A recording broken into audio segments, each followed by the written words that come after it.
அன்பர்களே, சிங்கவேல் குன்றம் எனப்படும் அகோபிலத்தை பார்த்து கொண்டிருக்கிறோம். நாம் பார்கவ நரசிம்மர் சன்னதிக்கு செல்கிறோம். இந்த நரசிம்மர் சன்னதி கீழ் அகோபில ஆலயத்திலிருந்து சுமார் 2 கிலோமீட்டர் தொலைவில் உள்ளது. நல்ல மலை காடுகளில் சீர்படாத பாதையில் பயணம் செய்வது தனி அனுபவம்தான். சுற்றி இருக்கும் மரங்களிலிருந்து உதிர்ந்த இலை சருகுகள் காய்ந்து காலடியில் கிடக்கின்றன. காற்றில் பறக்கும் பூச்சிகள் இரைச்சலிட பறவை இனங்களும் குரல் கொடுக்கின்றன. தெளிவான ஆகாயத்தில் தூய்மையான மேகங்கள். இத்தகைய சூழலில் சிறு குன்றின் மீது உயரத்தில் இருக்கும் ஆலயம் பார்கவ நரசிம்மர் ஆலயம். செங்குத்தான படிகள்.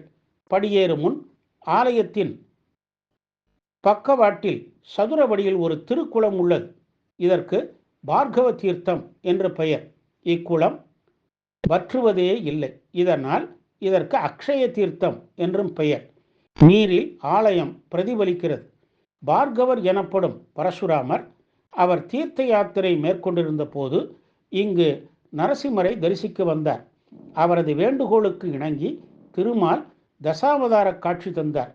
எனவே இவர் பார்கவ நரசிம்மர் என்று பெயர் பெற்றார். தீர்த்தமும் பார்கவ தீர்த்தம் ஆகியது. 1300 படி ஏறி 130 படி ஏறி வந்தால் எளிமையான ஆலயம். நரசிம்மர் இங்கே ஹிரண்யவத தோற்றத்தில் மடியில் அசுரனை கிடத்தி 2 கரங்களால் அவன் வயிற்றை கிழிக்கும் நிலையில் காட்சி தருகிறார். மற்ற கரங்களில் சங்கு சக்கரம் தரித்துள்ளார். ஹிரண்யனின் வலது கையில் உயர்த்திய வாள் அப்படியே உறைந்திருக்கிறது. சுவாமியை பார்த்தபடியே பிரகலாதன் தொழுத நிலையில் நிற்கிறார். பரசுராமருக்கு காட்டிய 10 அவதாரங்களும் சிற்பத்தின் தோரணத்தில் பதிவாகி உள்ளது.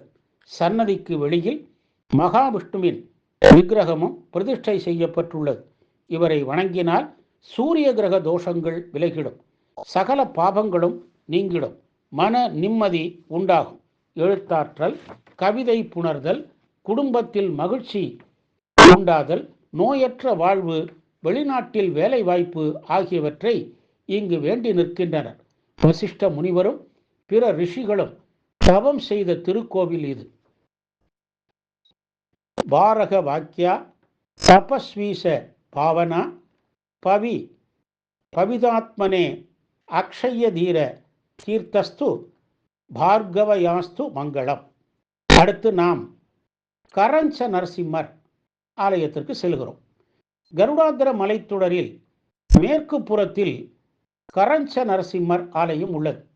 மேல் அகோபிலத்திற்கு வாகனங்கள் வரும் சாலை வழியில் மரங்களின் நிழலில் ரம்யமாக காட்சி தரும் ஆலயம் இது.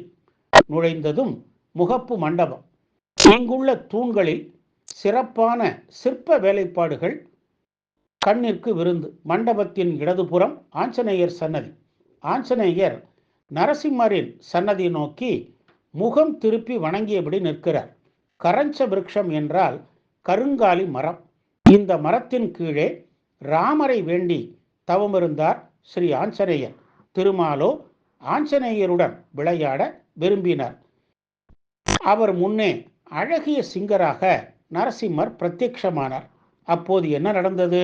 அற்புதங்கள் தொடர்.